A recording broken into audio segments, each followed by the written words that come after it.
In this video, we'll decide whether or not the series of the form n equal to 0 to infinity of n factorial over 10 to the n converges or diverges. One approach to doing this is to attempt to use the ratio test. To do so, I should begin by identifying the terms of the series, so an, which is n factorial over the exponential 10 to the n. And I first have to observe that the terms are positive, and in fact this expression will be greater than 0 for n greater than or equal to 0, and therefore the ratio test applies. It can be used here. I'm going to look at the next term in the series, an plus 1. To do so, everywhere I see an n, I evaluate, being careful to respect the order of operations, so it's going to be n plus 1 first, and then take its factorial, and then we'll have 10 to the n plus 1 in the denominator. The ratio test says look at the ratio of consecutive terms, so I'm going to look at an plus 1 and divide it by an. Here's the nth plus 1 term, and instead of dividing by this expression here, I'm going to multiply by its reciprocal, which is 10 to the n over n factorial. Let's place the similar terms, the similar factors on top of each other. So I'll put the exponentials on top of each other and the factorials on top of each other.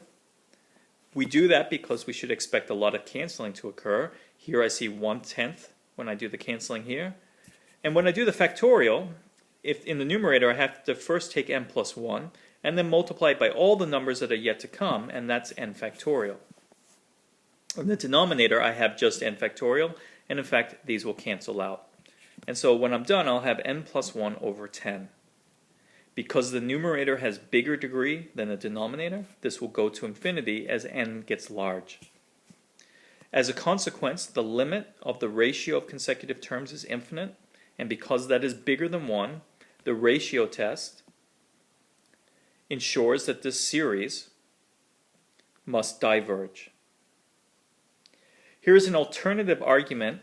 One of the reasons why this ratio of consecutive terms is going to infinity is because when I just look at the terms themselves, I'm seeing a factorial over an exponential. And if you look at just the ratio of if you just look at the terms themselves as n becomes large, that factorial in the numerator is growing much faster than the exponential in the denominator.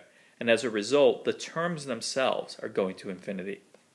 So another argument for why this series is diverging is the nth term test. The series has terms which are not going to 0, and therefore the series must diverge. Alternatively, we're seeing that same kind of phenomena by using the ratio test.